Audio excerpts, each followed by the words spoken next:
경제를 읽는 스마트한 습관. 김윤경의 생생경제.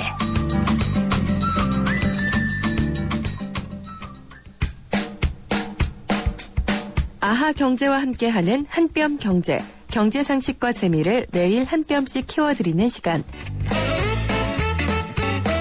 오늘의 주제, 기업의 사회공헌 활동은 왜 필요할까요? 예전에 우리 기업은 공공의 이익에는 관심이 적었습니다. 경제 성장이 우리 국민의 육체적, 정신적인 고통을 바탕으로 이루어졌음에도 성장의 결과물은 제대로 분배되지 않았던 거죠. 경제 양극화 현상은 갈수록 깊어졌고 국민은 기업의 책임을 두고 고민하기 시작했습니다. 그리고 이런 상황에서 새로운 대안으로 기업의 사회적 책임, 즉 CSR이 등장했습니다. CSR은 Corporate Social Responsibility의 약자로 기업이 경제적 책임이나 법적 책임 말고도 넓은 범위에서 사회적 책임을 수행해야 한다는 뜻입니다. 국제표준화기구 ISO는 CSR의 국제표준 기준으로 기업 경영 방침의 윤리적 적정성, 인권 보호, 환경 보호, 건전한 노동 관행 등을 꼽았습니다. 만약 인권 존중을 기업 경영의 핵심 정책으로 삼는 기업이라면 노동자를 일방적으로 해고하거나 공장 설립 지역을 독단적으로 결정하는 대신 노동자와 지역 주민의 의견을 청취하려고 노력할 겁니다. 기업의 사회적 책임 CSR의 예를 들어볼까요? 국내의 경우 기업 차원에서 김장김치 나누기 캠페인을 벌이거나 연탄 나르기 봉사를 하는 것이 사회공헌 활동의 모델로 자리 잡은 지 오래됐고요. 미국의 경우 G사가 직원과 퇴직자로 구성된 자원봉사 조직을 설립해 세계 곳곳에 지부 150여 곳을 두고 소외계층의 교육, 장학사업 등 지역사회 서비스와 공공정책 지원에 힘쓰고 있습니다. 그런데 요즘 우리 사회에는 기업의 사회적 책임을 넘어 공유가치 창조가 필요하다는 목소리도 높아지고 있습니다. 공유가치 창조는 Creating Shared Value를 줄여서 CSV로 쓰이는데요. 기업 활동 자체로 사회적 가치를 만들면서 아울러 경제적 수익을 창출하는 활동으로 이해하면 되겠죠. 중요한 것은 CSR이냐 CSV냐 하는 용어의 차이는 아닙니다. 현재 우리 사회는 경제 양극화 문제, 세대 갈등, 환경 오염 등으로 나눔과 봉사의 필요성이 날로 절실해지고 있죠. 기업이 사회의 한 구성원으로 주어진 책임은 물론 더 많은 사회적 역할을 성실히 수행해야 한다는 요구가 더욱 높아지고 있다는 사실, 국내 기업들은 기억하고 실천해 주시기 바랍니다. 기업의 존재 이유가 뭐라고 생각하십니까? 이윤 추구에만 있지는 않습니다. 올바르게 많이 번 돈을 어떻게 이 사회와 나누느냐, 이것도 목적이 되어야 되는데요. 나누는 건 사실 저는 그렇게 생각합니다. 인간이나 자본주의 체제의 본성은 아닐 수가 있기 때문에 책임감으로 해야지 된다고 생각을 하고 있습니다. 비정상의 정상화, 요즘 많이 얘기하고 있죠. 이 벌고 나누고 하는 것이 선순환하는 것, 그것이 바로 비정상의 정상화가 아닐까라는 생각을 좀 해봤습니다. 김윤경의 생생경제 3부 시작합니다. 김윤경의 생생경제. 지난해 방송통신위원회에서 보조금 과열 경쟁을 벌인 이동통신 3사에 대해서 역대 최대 규모죠. 1,064억 원의 과징금을 물렸습니다. 법으로 정한 금액 이상의 보조금이 여전히 그래도 지급이 되고 있다고 하는데 1,000억 원이 무섭지 않은가 봅니다. 대신증권 김혜재 애널리스트 전화로 연결해서 자세한 내용을 좀 알아보도록 하겠습니다. 안녕하십니까? 네, 안녕하십니까? 예, 과징금 물려도 소용없는 것 같아요. 네. 이 법으로 정해놓은 보조금이 최대가 27만 원이라고 하던데, 예. 그래서 법으로 정해졌으니까 그 이상을 주면은 불법이잖아요. 네네. 근데 이 통사에서 더 많이 준다는 것은 누구나 다 알고 있고요. 이 보조금 27만 원이 어떻게 구성되어 있냐면, 네. 통신사, 제조사, 대리점 합산 금액입니다. 네. 그래서 27만 원 넘는 금액이 일어나고 있는 건 사실인데 최대 한 80만 원 정도 보조금이 나오는 경우도 있습니다. 최대 80이요? 그 정도도 나오고 예. 있는 경우도 있고요. 네. 가끔 나오긴 합니다만, 근데 이 금액이 전부 통신사에서 지급된다고 볼 수는 없고요. 보조금 같은 경우에는 공식적으로 출고가에서 할인되는 금액 이외에도 네. 기존 단말기를 반납했을 때 추가로 할인해준다라든지 아니면 통신사 포인트를 차감한다라든지 이런 식의 방법을 통해서 네. 보조금이 지급이 되고 있습니다. 그러면은 그것은 불법은 아니고 편법 정도라고 볼 수가 있을까요? 네, 맞습니다. 네. 그러면은 최대 80만 원까지면은 기계값이 90만 원이다 그러면 한 10만 원 내면 되는 거네요? 사실상 뭐 공짜폰이라는 것도 나오긴 하는데 네. 이거는 조금 주의를 하셔야 되는 게 요금 할인, 그러니까 뭐 2년 약정을 하면은 약 50만 원 정도 요금 할인이 네. 통신사에서 이제 매월 제공이 되는데 이거를 합쳐서 뭐 공짜폰이나 이런 얘기 나오고도 있습니다만 이런 거를 제외하고 나서도 뭐 실제 단말기만 가지고도 많게는 한 80만 원 정도 할인되는 것도 제가 본 적도 있습니다. 네. 근데 어쨌든 이 재작년에는 벌금에다가 영업 정지 처분도 받고 또 작년에는 이렇게 1,000억 원이나 되는 과징금을 부과받았는데 정말 꿈쩍도 않고 있어요. 이게 뭐 고객이 이탈하지 않도록 하기 위해서는 어쩔 수 없다. 이런 입장인 걸까요? 그런 부분도 분명히 있는데 네. 기본적으로 보조금이라고 하는 게 뭐냐면 단말기에 대한 보조금입니다. 네. 단말기 가격이 아시다시피 지금 주력인 LTE폰 같은 경우 80에서 90만 원, 100만 원 넘는 폰도 나오고 있는 상황에서는 그렇죠. 소비자에게 부담이 될 수밖에 없습니다. 네. 그래서 보조금이 없어질 수는 없는 상황이고요. 그럼 가격을 내리면 될 텐데요. 그렇죠. 그래서 예. 그 단말기 유통구조 개선법 그런 것들을 통해서 가격 인하를 유도를 해보겠다라는 게 정부의 의도이고요. 예, 그래서 아마 이게 휴대전화의 출고 원가가 얼마일까, 제조 원가가 얼마나 되는지, 출고가가 얼마나 되는지 이런 것들을 제대로 공개를 하는 그런 법이죠. 네, 단말기 유통구조 개선법이 꼭 그 출고 원가를 공개해라라는 네. 건 아니고, 예, 정해진 보조금 외에는 추가 지급하지 말아라. 그렇게 네. 함으로써 사용자별로 보조금을 차별화 두지 말고, 그 다음에 정확하게 얼마만큼 보조금을 주는지를 좀 투명하게 이 시장 유통 구조를 좀 개선시키자. 그런 과정에서는 네. 원가도 좀 공개할 필요가 있다라고 이제 정부는 주장을 하는 거고, 네, 그게 기업 입장에서는 비밀이기 때문에 공개할 수 없다. 그래서 지난 국회에서는 통과가 안 된 거고요. 어떤 형태가 됐건 그 어떤 유통 구조 개선을 위해서는 조금 수정이 가해진다 하더라도 이런 법안은 통과될 수밖에 없다라고 보고 있습니다. 네. 네, 어쨌든 이게 보조금 지원해주고 엄청난 과징금도 내고 그래도 이익이 남으니까 그렇게 하지 않을까 싶어요. 네, 통신사들이 최근에 이제 이익이 오히려 좀 증가했습니다.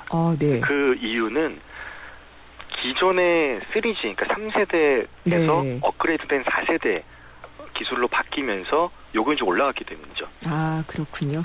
근데 사실 이게 불필요한 사람이라도 과거의 서비스가 또 없어지거나 이러면 어쩔 수 없이 또 통신비 부담은 늘어가는 그런 측면도 있는 것 같아요. 그런 부분도 분명히 있습니다만 네. 통신사들이 이제 과거 서비스를 없애는 건 아니고요. 네.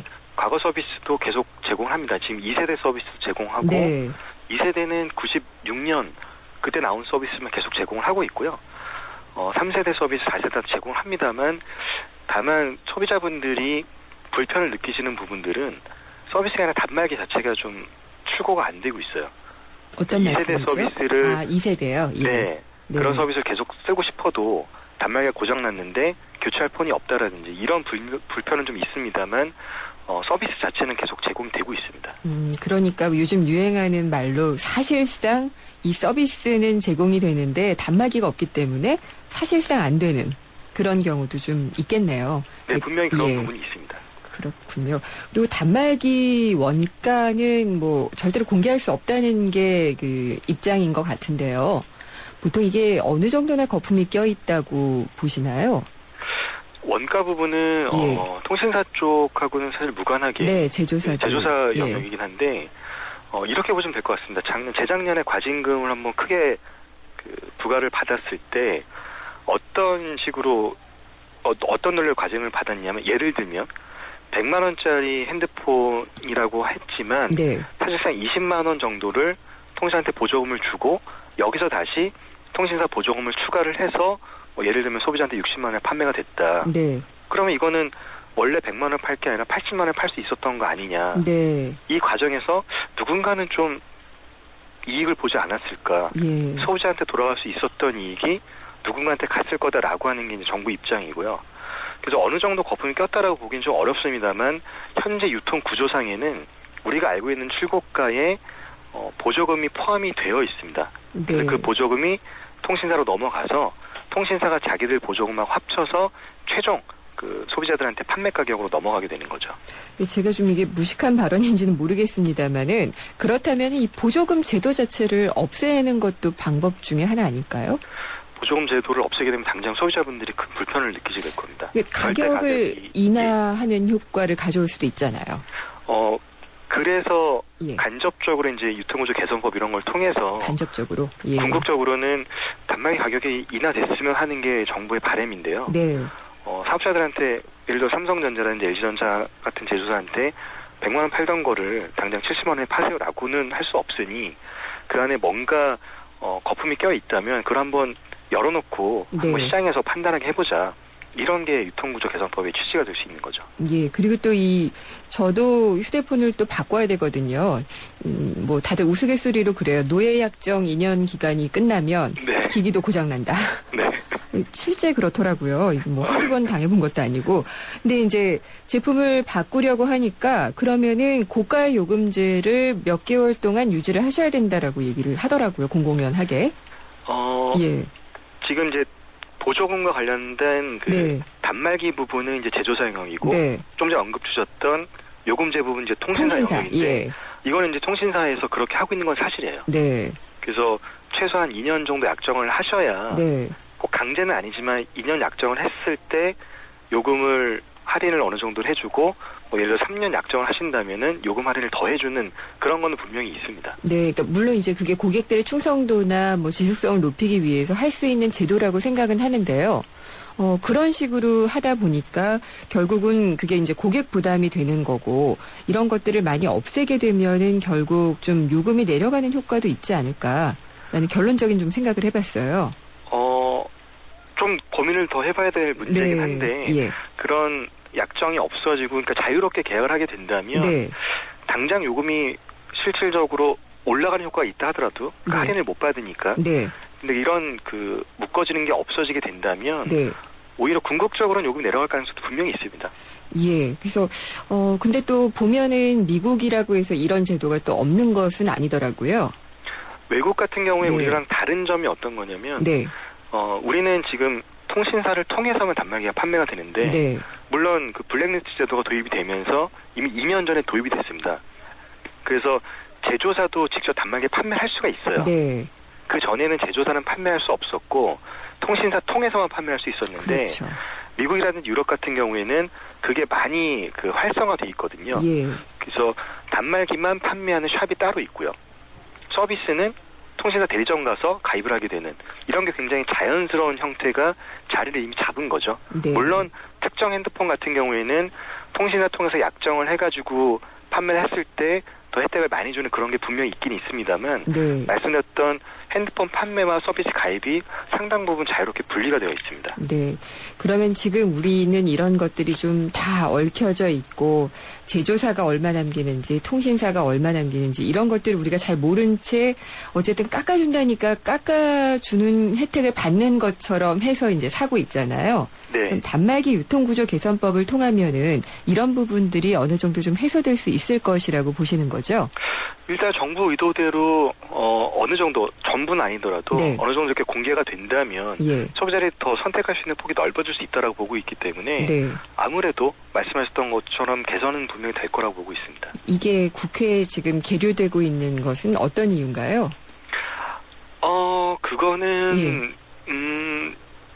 일단 제조사들 입장은 원가라는 부분은 절대 공개할 수 없다라는 네. 강한 반발을 하고 있고요.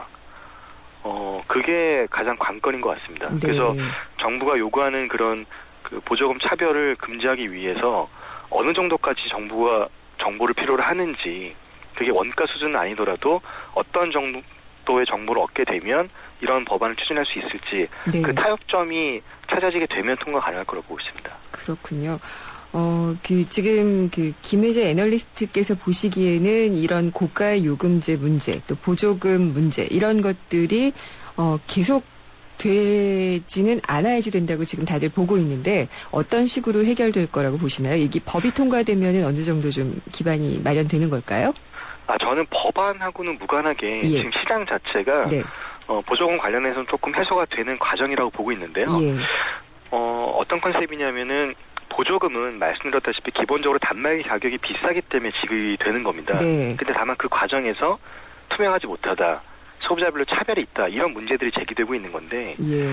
현재 이동전화 시장의 주력인 LTE 같은 경우 가입자 2,750만 명, 보급률 55%로 성숙해 진입했습니다. 예. 그리고 정부도 가계통신비 부담 경감 방안으로 스마트폰 출고가 인하라고 하는 대통령 공약도 나와 있는 것만큼 중저가폰이 보급이 될 거로 예상을 하고 있는데 그렇게 되면 자연스럽게 보조금에 대한 과열은 완화될 거라고 전망을 하고 있습니다. 네, 오늘 말씀 감사합니다. 네, 감사합니다. 대신증권의 김회재 애널리스트였습니다. 잠시 후 4부에서는 재무상담이 있습니다. 상담이나 의견 있으시면 문자메시지 휴대전화 우물정의 0945번 YTN 라디오의 앱 예스를 통해서 김윤경의 생생경제에 남겨주시면 됩니다. 여보, 우리 집 도로명 주소 알아? 그럼 당연하지. 대안길 5번이잖아.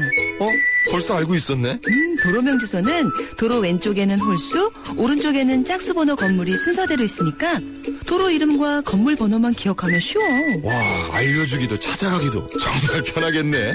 네, 가끔 민원 신청할 때도 우편물을 보내거나 길 찾을 때도 이젠 도로명 주소. 도로명 주소 홈페이지나 주소 찾아 앱에서 우리 집 주소를 꼭 확인하세요.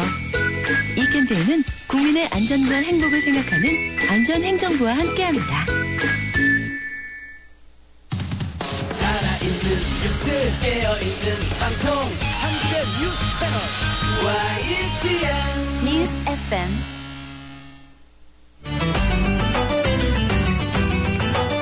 한 걸음 더 경제와 가까워지는 오후 김은경의 생생경제.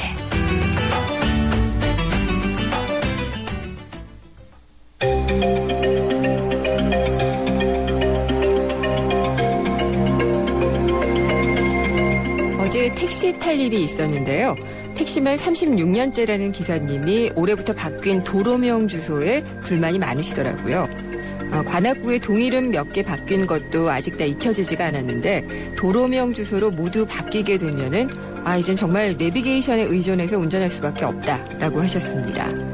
아마 골목골목 누벼야 할 택배 기사님들도 그런 혼란을 직접 겪지 않으실까 싶은 그런 생각이 들었습니다. 미국이나 유럽에서는 도시가 계획적으로 건설이 됐기 때문에 무슨 도로, 몇 번 도로 이런 주소가 정착이 돼 있었습니다. 그러나 우리나라는 좀 달랐죠. 각 동 이름에 지역의 역사와 문화가 담겨져 있는 경우가 많았습니다. 예를 들어 충정로는요. 충정공 민영환 선생이 을사늑약으로 외교권을 빼앗긴 것에 항의를 해서 자결한 것을 기리기 위해서 붙여진 지명입니다. 그런데 지하철 2호선 충정로역 일대가 서울 서대문구 서소문로가 됩니다. 서소문로란 이름도 좋습니다마는 굳이 바꿔야 할 이유가 있는 건지 또 그런 의의가 없어지는 건 아닌지 하는 생각이 들었습니다. 아마 그래서 문화적 뿌리까지 없애면서 돈과 행정력을 투입했다 이런 지적이 나오는 거겠죠. 마당도 있고 한 우리나라와 달리 미국이나 유럽의 경우에는 집이 바로 도로에 닿아 있는 경우가 많다는 그런 차이도 있고요.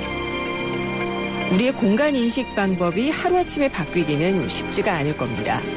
체계적으로 관리하기 위해서라는 정부의 입장이 또 틀린 것도 아닙니다. 다만 교육과 홍보는 제대로 된 것인지 혹시 일본의 교토의 경우처럼 골목길이 체계화된 곳에서는 집원 주소를 쓰고 도로가 발달된 곳에서는 도로명 주소를 쓰는 그런 혼용도 가능하지 않았나 하는 아쉬움도 듭니다. 김윤경의 직구 본색이었습니다.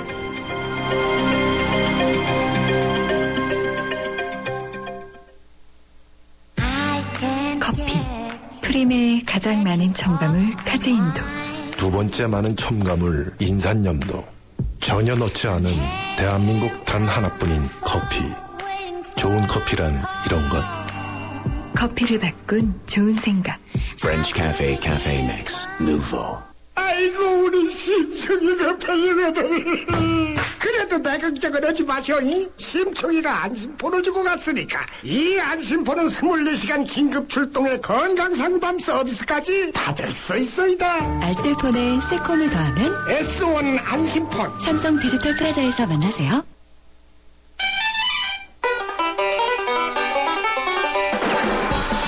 생생 재테크 정보 듣다 보면 어느새 터득되는 재테크 가이드. 네, 새로운 한 주 시작하는 월요일입니다. 이번 주에 있을 경제 일정과 이슈를 미리 알 수 있는 이번 주 스톡앤 이슈 시간인데요. KTB 투자증권의 최연기 이코노미스트 전화로 연결돼 있습니다. 안녕하십니까? 예, 안녕하세요. 네, 이번 주에 뭐 중요한 일들 많이 있네요. 6일에 일단 이 제닛 옐런 미국 연방준비제도 이사회 의장에 대한 상원 인준 표결이 있을 예정이죠. 예, 그렇습니다. 일단은 뭐 옐런 지명자는 이제 그 여당인 민주당이 좀 다수당을 차지하고 있는 상원에서는 좀 무난하게 좀 인준 절차를 통과할 것으로 예상을 하고 있습니다. 이미 지난해 11월 말에 그 상원 은행위원회에서 이미 그 찬성으로 좀 통과를 했었고요. 또 12월 말에 토론 종결에서도 찬성이 반대보다 많으면서 좀 통과를 했기 때문에 인준안은 뭐 이번 상원에서는 뭐 무난히 통과된다라고 보시면 될 것 같고요. 결국에 이제 인준안이 통과가 되면 이제 올해 2월 1일부터 4년 동안 그 자넷 옐런이 연준 의장으로서의 업무를 수행하게 되고요. 기본적으로 버냉키의 그 양적 완화 정책을 지지하는 성향을 보여왔었기 때문에 1월부터 뭐 테이퍼링이 시행된다 하더라도 뭐 경기 부양 차원에서의 어떤 저금리 기조는 좀 지속이 되지 않을까라고 좀 보고 있습니다. 네. 그래서 뭐 옐런 의장이 온다고 해서 경제 정책, 뭐 통화 정책의 기조가 바뀐다라고 얘기하기보다는 상황에 따라서 달라지겠죠. 뭐 아무래도 미 연준이 계속 주장하는 바가 경기 상황을 모니터링 해가면서 그에 맞게끔 뭐 정책을 시행하겠다라고 얘기를 했기 때문에 뭐 연준 의장 이미 한 명 바뀌고 뭐 연준의 구성이 바뀐다 하더라도 정책 자체가 크게 바뀐다고 보기는 좀 어렵지 않을까라고 보고 있습니다. 그래서 금융시장이 되게 일이 일비하는 모습을 보일 때마다 좀 안타깝다는 생각이 많이 들더라고요. 예. 그리고 이번 주 목요일이죠. 한국은행이 또 금융통화위원회를 여는데 올해 첫 금통이죠. 기준금리를 2.5%에서 아마도 동결할 것이다. 이런 입장이 좀 많은 것 같은데요. 일단은 이제 국내 시장, 채권 시장 쪽에서는 대부분 이제 기준금리가 동결될 것으로 보고 있고요. 일부 이제 외국계 증권사들이 좀 인하 가능성을 일부 좀 열어두고 있는 것 같습니다. 저희도 이제 기준금리가 동결되지 않을까라고 좀 보고 있는데요. 우선은 이제 국내를 포함한 글로벌 경기 하방 리스크 자체가 이제 지난해에 비해서는 크게 낮아졌다는 점에서 좀 추가적인 경기 부양의 필요성은 좀 낮다라고 보고 있고요. 이제 뭐 물가 측면이 좀 남아 있는데 1%대 전후에 낮은 소비자 물가 상승률이 지속이 되면서 좀 디플레이션 우려가 제기됐기 때문에 이제 금리 인하 얘기가 좀 많이 나오고 있는데요. 지난해 이제 기조 효과라든가 올해부터 진행될 글로벌 경기 회복세 그리고 뭐 그에 따른 수요 측 상승 압력 등을 좀 감안한다면 디플레이션 우려 자체가 현 수준에서 크게 심화되지는 않을 것으로 보고 있고요. 그렇기 때문에 뭐 기준금리는 좀 당분간 좀 동결 가능성이 상당히 높다라고 보고 있고 향후에 어떤 미 연준의 테이퍼링 시행 이후에 뭐 금융시장 흐름을 좀 더 지켜보자는 스탠스가 좀 유지되지 않을까라고 보고 있습니다. 네, 저는 어느 정도까지는 이 한은 금통위가 열리면은 항상 끝나고 기자회견 열심히 들었어요. 요즘엔 좀 안 듣고 있는데 그래도 이제 나중에 기자회견에서 나오는 어떤 경제 성장에 대한 어떤 전망이라든지 아니면은 뭐 앞으로의 대외 시장의 변수들은 어떻게 보고 있는지 이런 것들을 상당히 말하는 것도 중요하잖아요. 예, 그렇습니다. 예, 우리나라 경제 성장률 한은이 3.8% 전망을 하고 있었던가요? 예, 일단은 뭐 지난해까지는 한은이 3.8% 성장률을 소비자 물가 상승률은 2.5%로 전망을 했고요. 이제 기획재정부가 일단 지난해 말에 3.9%로 예상을 했었고요. 반면에 이제 국내 어떤 연구기관들은 뭐 대부분 3% 중후반에 머물고 있는 상황입니다. 그래서 한은이 뭐 이번에는 뭐 전망치를 뭐 조정을 하더라도 조금 소폭에 그칠 것으로 보고 있고요. 결국은 이제 시장 컨센 쪽에 약간 붙는 쪽. 그래서 뭐 3% 중후반의 전망이 좀 계속적으로 유지될 것으로 보고 있고요. 뭐 수출 경기뿐만 아니라 내수 경기의 어떤 회복세의 가능성을 조금 이전보다 열어두지 않을까라고 좀 보고 있습니다. 네. 그리고 미국의 베이지북처럼 발표되는 우리나라 기획재정부의 그린북 7일 날 발표가 되네요. 근데 지난달에는 우리 경제 회복 조짐이 점차 강화되고 있다라고 했는데 이번에는 어떤 내용이 담길까요? 일단은 뭐 수출 경기가 여전히 국내 경기를 견인하는 어떤 그런 모습들이 보여주고 있기 때문에 기본적으로 이제 경기의 회복세가 진행되고 있다라는 점에서는 좀 변함이 없을 것 같고요. 뭐 12월 뭐 수출 같은 경우도 호조를 나타냈고 또 뭐 광공업 생산 역시 이제 그 자동차 생산 감소 여파에서 점진적으로 좀 벗어나고 있는 상황이기 때문에 뭐 그런 측면에서 봤을 때는 뭐 전반적으로 경기 회복세가 진행되고 있다. 뭐 점차 강화되고 있다. 이런 스탠스를 좀 유지하지 않을까라고 좀 보고 있고요. 뭐 계속적으로 그 불확실성이 높다라는 점, 그러니까 미 연준의 테이퍼링 시행 이후에 어떤 금융시장의 변동성 이런 것들은 조금 경기 하강 리스크로 계속적으로 뽑고 있지 않을까라고 보고 있습니다. 네. 또 뭐니 해도 지금 뭐 금융시장에서 최대 이슈는 환율이라고 할 수가 있을 것 같은데 환율은 어떻게 될 것으로 전망을 하시는지, 그리고 또 외환 보유액은 지금 6개월 연속 사상 최대치를 기록한 것 같아요. 예. 예. 그래서 외환 보유고가 이 정도 되면은 이걸 좀 활용할 수 있는 방법은 있지 않을까 이런 생각도 좀 해보고요. 뭐 일단은 뭐 정부 쪽에서 얘기가 나왔었죠. 그러니까 좀 잠자고 있는 돈을 뭐 꺼내자. 그래서 뭐 외환 보유액의 일부를 설비 투자 쪽으로 좀 투자로 돌리는 어떤 그런 뭐 방안들이 나오고 있는데요. 일단 기본적으로 이제 국내 수출 경기가 호조를 보였기 때문에 이렇게 국내 외환 보유액이 계속적으로 증가한 면이 있지만 이면을 좀 살펴보면은 사실상 이제 경상수지가 계속적으로 흑자를 보인다는 거는 결국엔 국내 투자 부분이 많이 이루어지지 않았기 때문에 돈이 많이 축적된 부분도 있거든요. 그렇기 때문에 이러한 측면에서 봤을 때 물론 경상수지 흑자가 국내 거시 건전성이 높아지는 혹은 양호한 그런 수준을 나타낸다라고 말할 수도 있지만 이면에는 좀 투자 부분이 여전히 부족하다. 그래서 뭐 그런 측면에서 봤을 때는 좀 그 동전의 양면처럼 좀 명감이 확실히 좀 나타나고 있다라고 보고 있고요. 기본적으로 내년 올해도 뭐 글로벌 경기 회복세가 진행이 될 거라는 점에서 봤을 때는 뭐 외환 보유액의 증가 추세는 유지되지 않을까라고 보고 있고, 뭐 환율 관련돼서는 뭐 짧게만 뭐 엔화에 대해서만 말씀을 드리면 최근에 이제 엔화 약세에 대한 우려가 높았었는데 저희는 지난번에도 말씀드렸다시피 110엔 에서 좀 수렴하거나 혹은 이제 그 이상에서 놀라가지 않고 좀 다시 내려가는 좀 모습을 보여주지 않을까라고 보고 있고요. 그 분기점이 결국에는 4월 소비세 인상을 앞두고 한 3월 그 수준에서 어느 정도 좀 변곡점이 나타나지 않을까라고 좀 예상을 하고 있습니다. 뭐 아베가 얘기는 했으니까 4월 소비세 인상은 하기는 해야 될 텐데 이게 또 안 될 수 있는 가능성도 마지막까지 있지 않을까요? 일단은 뭐 지난해까지만 해도 이제 소비세 인상을 한다고 했기 때문에 뭐 그게 달라지지는 않을 것 같고요. 결국엔 이제 그 전후에 그 BOJ에서 얼만큼의 재정을 더 풀 거냐 여부가 좀 주목이 될 것 같습니다. 왜냐하면 지난번에도 이제 97년에도 소비세 인상을 했는데 그 다음 분기에 바로 소비가 꺾이면서 경제 성장률이 곤두박질 쳤었거든요. 그렇기 때문에 그것을 아는 이제 아베 정부가 그 상황을 되풀이지 않겠다. 그래서 돈을 더 풀겠다는 그런 입장이거든요. 근데 일단은 뭐 일본의 고용 시장 자체가 그렇게 탄력적이지도 않은 상황이고 또 기업들이 정부가 의도하는 것만큼 뭐 설비 투자를 크게 늘리는 그런 모습들을 보여주지 않고 있기 때문에 그렇게 소비세 인상의 어떤 폐해를 막기 위해서라도 어떤 엔화의 과도한 약세는 계속적으로 진행되기에는 좀 어렵지 않을까라고 좀 보고 있습니다. 네. 그리고 또 우리 경제의 뇌관으로 불리는 가계부채. 이게 가계부채 현황이 8일에 발표가 되는데 좀 뭐 증가세가 둔화되고 있다 이런 얘기는 나왔는데 이번에는 어떻게 예상이 되고 있나요? 뭐 일단은 뭐 증가 속도 자체는 뭐 둔화가 될 것 같은데요. 여전히 그 1,000조 원에 육박하는 가계부채 자체는 결국에는 이제 그 가처분 소득 감소로 이어지기 때문에 내수 부진을 계속 유발시키는 어떤 주 요인이라고 볼 수 있겠고요. 가계부채 문제는 이제 그 내관이 터지지는 않고 있기 때문에 아직 계속적으로 이제 잠재된 리스크임에도 불구하고 결국에는 소비 심리라든가 어떤 소비 패턴을 좀 제약하는 요인으로 작용할 것으로 보고 있습니다. 정부가 이제 그 가계부채 이제 뭐 총량 관리를 좀 한다고 그랬고요. 또 이제 맞춤형 대책을 계속적으로 추진한다고 했기 때문에 조금 더 이제 가계부채가 이제 더 증가하진 않고 점진적으로 이제 가계부채가 감소할 것으로 예상을 하고 있지만 일단은 아직까지는 가계부채 문제가 해결되기까지는 조금 더 시간이 많이 걸리지 않을까. 왜냐면 부동산 경기도 살아나야 되고 고용시장도 좋아지면서 가계소득도 올라가야 되고 이런 부분들이 남아있거든요.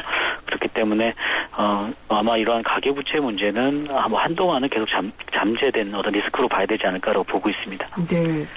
이번 주 바쁘네요. 또 9일에는 유럽중앙은행 통화정책회의가 열리는데 글쎄요. 뭐 이게 한 번 또 깜짝 금리 인하를 한 적이 있어서 어떤 내용이 나올지는 모르겠는데 이번에는 뭐 큰 변동은 없을 것 같아요. 일단은 뭐 드라기 총재도 지난번에 뭐 얘기를 했습니다만 11월 달에 선제적으로 기준금리 인하를 했기 네. 때문에 추가적으로 어떤 금리 정책의 변화가 있을 것 같지는 않고요.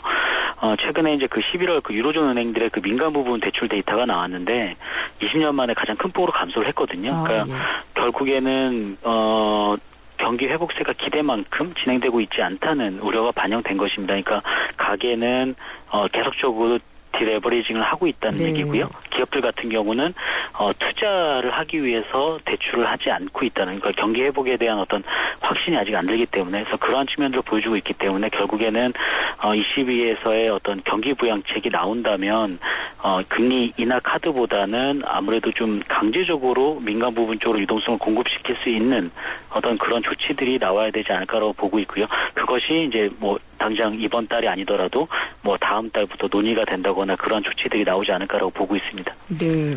가계부채가 우리는 많이 계속 늘고 있어서 문제고, 물론 증가세가 좀 둔화됩니다만은 이렇게 디레버리징, 대출을 줄이고 이렇게 하는 것도 또 소비 위축으로 이어질 수가 있기 때문에 참 경제라는 것이 오묘하고 힘든 것 같아요. 예, 그렇습니다. 네. 또 이번 주 주목할 만한 미국의 경제 지표가 있죠? 일단 아무래도 이제 미 그 12월 달 고용 보고서가 될 것 같은데요. 네. 일단 11월 달에 신규 고용이 이제 20만 3천 명 증가했었고 실업률이 7%를 기록을 했었는데 12월 달에는 수치상으로는 소폭 좀 둔화되는 한 19만 5천 명 수준의 증가세가 나타날 것으로 보고 있습니다. 주간마다 발표하는 실업수당 청구 건수가 이제 최근에 변동성이 크지만 좀 비교적 하향 안정화되는 모습이었고, 또 이제 연말 소비 시즌을 맞아서 민간 부분에서의 어떤 임시직 위주의 고용이 아무래도 신규 고용의 증가세를 뒷받침했을 것으로 보고 있고요. 결국에 이제 시장 예상치에 부합이 된다면 미 연준의 1월 달부터 시행되는 테이퍼링이 조금씩 정당화되는 어떤 그런 과정이 진행될 것으로 보고 있습니다. 알겠습니다. 오늘 말씀 감사드립니다. 예, 감사합니다. KTB 투자증권의 최현기 이코노미스트였습니다.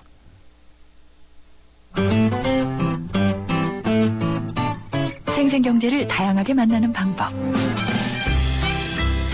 YTN 라디오 앱 예스와 웹사이트 김윤경의 생생경제 또는 트위터 YTN_이코노미로 실시간 듣기와 다시 듣기를 하실 수 있고, 방송 내용에 대한 문의와 의견을 주실 수 있습니다.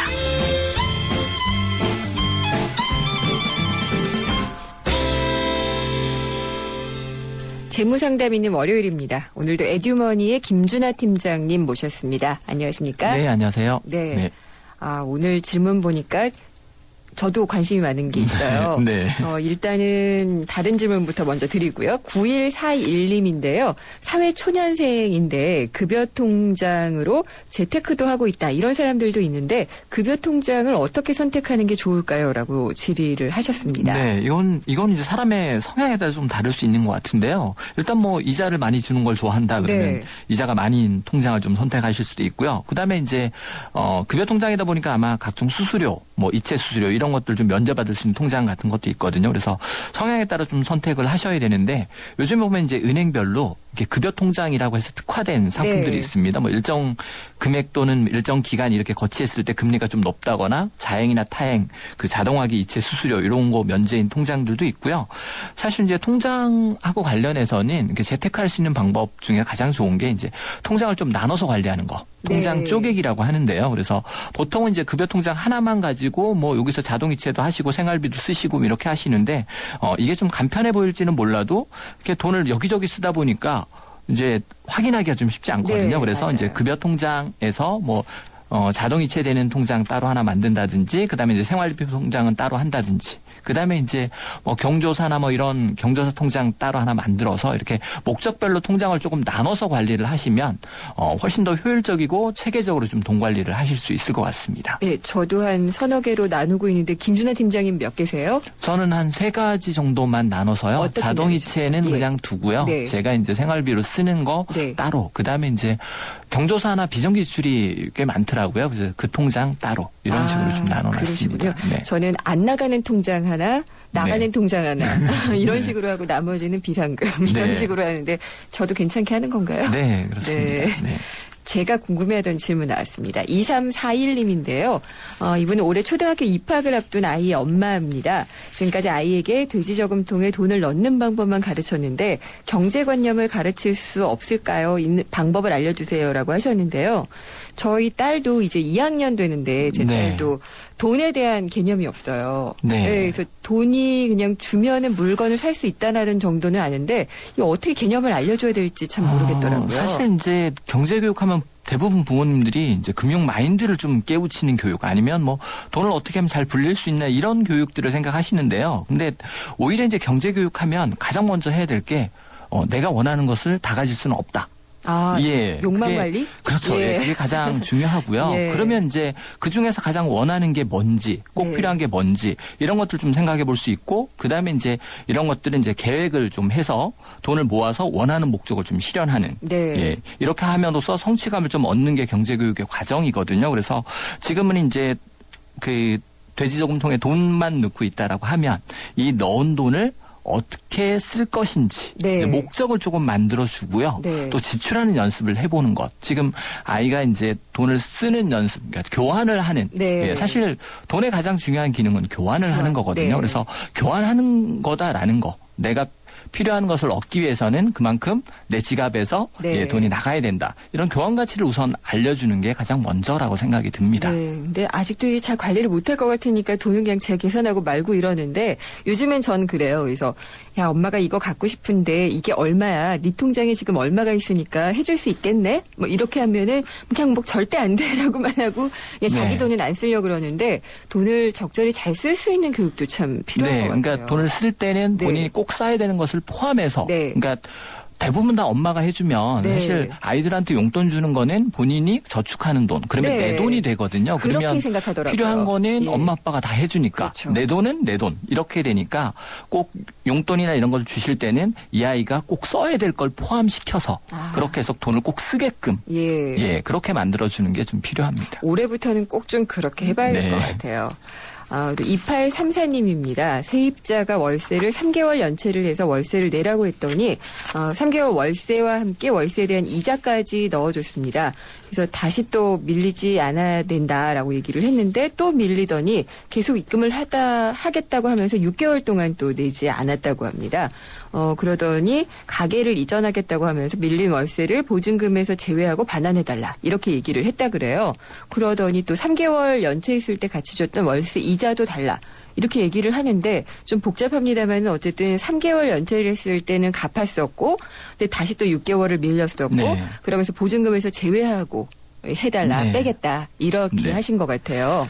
네, 일단 연체이자 부분이 계약서상에 있느냐 이게 좀 중요할 것 같은데요. 네. 만약에 있다라고 하면 그 규정에 의해서 뭐 2회 이상 연체할 경우에는 그 연체이자를 이렇게 받을 수 있는데 만약에 그 조항이 없다라고 하면 이 연체이자를 받기 위해서는 아마 법적 소송이 들어가야 될 겁니다. 그리고 네. 법적 소송을 하더라도 민법상에서 연체이자는 대부분 다 5% 정도거든요. 네. 그래서 뭐 사실상 그 소송 비용에 보면 크게 실익이 없는 경우인 것 그렇겠네요. 같고요. 예. 그다음에 이제 그 보증금이 일부 있기 때문에 원칙적으로는 연체이자가 있는 게 조금 이상할 수도 있습니다. 왜냐하면 월세를 밀리면 보증금에서 차감하게끔 되어 있기 때문에 원래 구조가요? 네, 예. 그래서 이 경우에는 일단 뭐 3개월 연체했을 때 줬던 이자 부분은 네.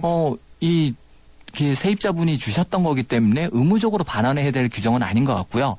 지금 밀린 6개월에 대해서 연체이자를 부과하는 부분은 현재 계약서가 어떻게 돼 있느냐에 따라서 부과할 수도 있고 네. 하지 않을 수도 있을 것 같고요. 만약에 세입자가 반환을 받기 위해서는 아마 뭐 부당이득 반환 소송 같은 이제 법적 소송을 해야 될 겁니다. 그래서 이 부분은 세입자분하고 조금 협의를 하시는 게 소송으로 네. 가는 것보다는 조금 더 낫지 않을까 생각합니다. 원칙적으로는 반환할 의무는 없지만 이렇게 소송이나 네. 이런 것까지 가기보다는 좀 선의로 해결하시는 게 좋지 않느냐 그런 생각이 좀 듭니다. 처음에 3개월 연체 이자는 어떤 식으로 금리를 계산해서 주셨는지도 좀 궁금하고. 네, 그렇습니다. 네. 예, 그래서 하여튼 그렇다는 부분을 5% 정도라고 하셨죠. 그리고 네, 원래 그렇습니다. 보증금에서 먼저 제하된 것이 우선되는 것이 통상적이다. 네, 계약서상에 만약에 연체이자에 대한 규정이 있다면 그 규정을 따르는 거고요. 그 규정이 없다라고 하면 뭐 민법상에 있는 5%를 아마 규정에 넣을 겁니다. 네. 네. 아마도 굉장히 다들 유용하실 텐데 열심히 번 돈 현명하게 사용하는 방법 알려드리는 재무상담을 하고 있습니다. 휴대폰 문자메시지 샵의 0945로 문의를 하시거나 YTN 라디오의 앱 예스에서 생생경제 프로그램에 참여 메시지나 사연을 남겨주시면 됩니다. 다음 질문입니다. 2911님인데요. 현재 주택담보대출로 2억 원을 대출을 받고 원리금 균등 상환을 해서 매월 130만 원씩 부담을 하고 있습니다. 대출금리가 연 7%로 높은 편이라고 하고요.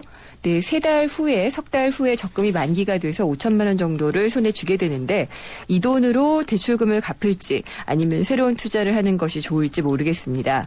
그리고 아직 자녀가 5살이라 어리긴 하지만 교육자금도 마련을 해야지 될 텐데 많이들 하시는 고민 같아요. 대출을 갚는 게 나을지 아니면 다른 데 쓰는 게 좋을지. 네, 일단 내용상 보면 대출을 갚으시는 게 먼저인 것 같은데요. 사실 이유를 보면 일단 그 이자 비용으로 매월 130만 원이 나간다고 하셨는데 아마 대출 금액이 2억 정도라고 감안하면 네. 기간이 굉장히 긴 것 같아요. 금리도 7%인데 월 네. 130이면 그러면 이분이 경제활동 기간 동안 이 금액을 다 갚기가 조금 어려울 수도 있거든요. 20년 이상이라고 한다 그러면. 네. 그래서 일단은 그 대출을 먼저 갚으시는 게 좀 필요할 것 같고요. 2억 원이 다가 아니니까 이 5천만 원 정도만. 그렇죠. 예, 우선 중도 상환을 좀 하셔야 될 것 같고 이 부분은 아마 중도 상환 수수료가 얼마냐 가지고 좀 따져보셔야 될 것 같고요. 또 한 가지는 적금을 통해서 한 5천만 원 정도 저축하신다라고 하면 매월 저축하는 금액이 적지는 않다라는 얘기거든요. 그러면 중도 상환 수수료가 없다라는 전제 하에 적금을 들어서 대출을 갚는 것보다는 바로 갚는 게 훨씬 더 좀 유리하시겠죠. 적금을 굳이 통하지 않고. 네, 그렇죠. 예.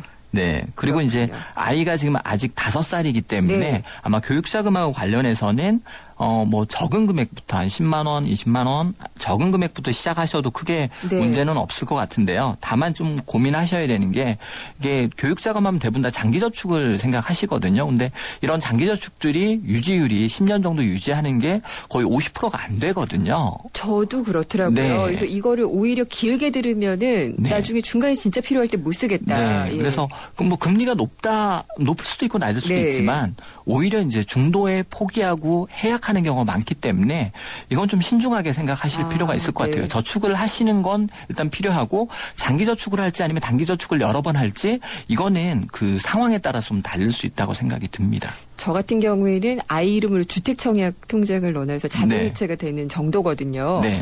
이거 말고 더 좋은 방법이 있을까요?